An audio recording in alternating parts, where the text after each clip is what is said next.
pitch advantage of an inch. All right, now to set the table for the co-main, here's Bruce Buffer. In white.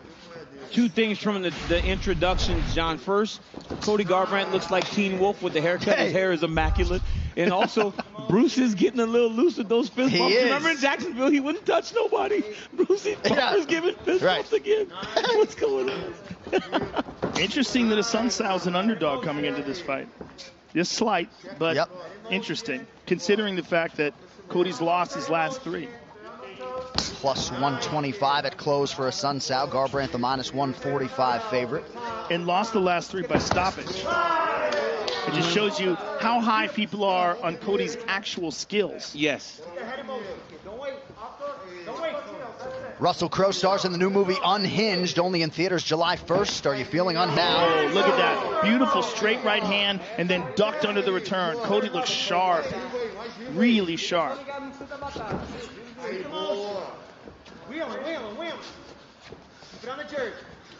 Nemerov, bold character since 1872. 2 minutes now to go, round 1.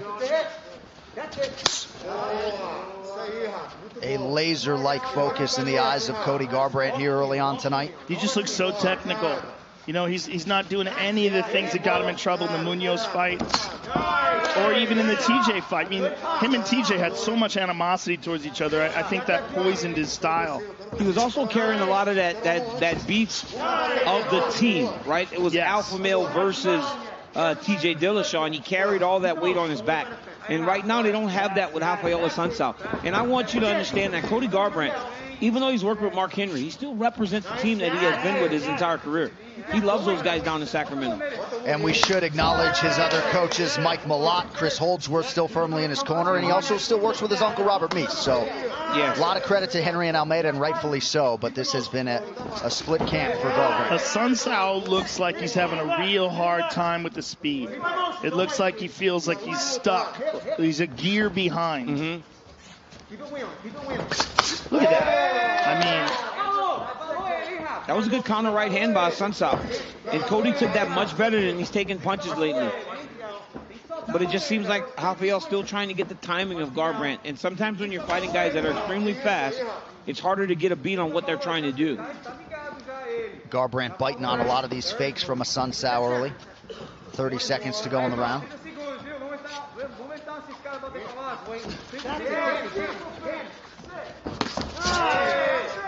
Man, that's a fast left. See some of the redness on that midsection of Assuncao as well. He's got that left leg back now, switching southpaw. He can't decide what stance he wants to fight from now, because when he goes southpaw, he's getting kicked in the body. And when he goes back conventional, Cody's tearing up the outside leg. I mean, we've seen 2 UFCs in a row with low calf kick stoppages. I mean, this is crazy. Unreal.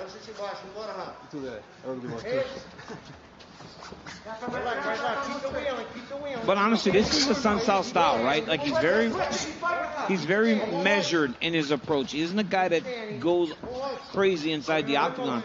And it has served him very well over the course of his career. Pretty good land with the right hand for Assuncao. 2 minutes gone by, round 2. And one of the big knocks on Cody is that his chin is gone. So I think maybe the time away from the octagon has helped him to let the chin recover a little bit, to take some time away from getting punched so that you could take a shot.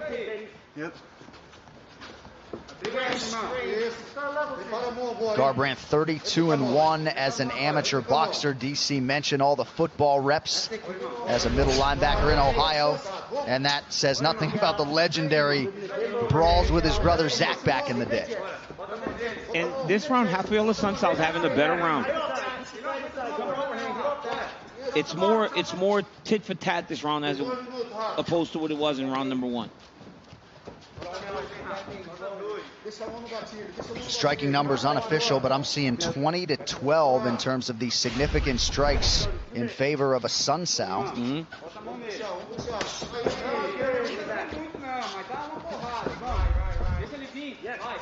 And that's one thing you got to be careful of because of the speed of Garbrandt. You start falling in love with what you're seeing, and Assuncao is doing a great job of being defensive at the right times. Assuncao doing a pretty good job not biting on a lot of these Garbrandt feints here in round 2. Yeah, he's throwing a lot of them, too. Liking Assuncao's body language a little bit better now.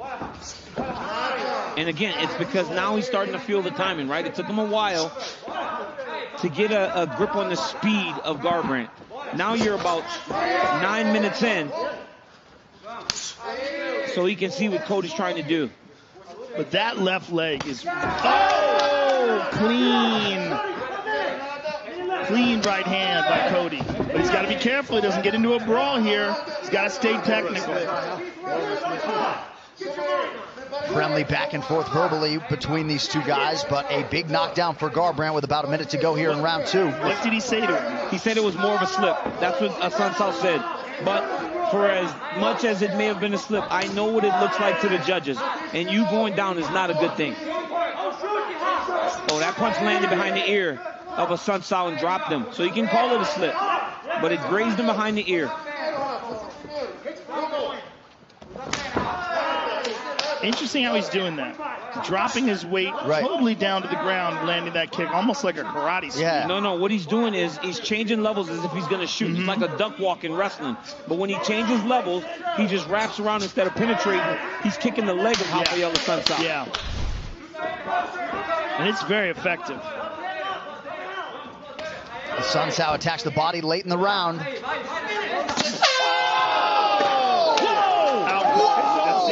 it. The horn! Oh my Cody goodness. No Love is back! Oh my goodness. Oh my goodness.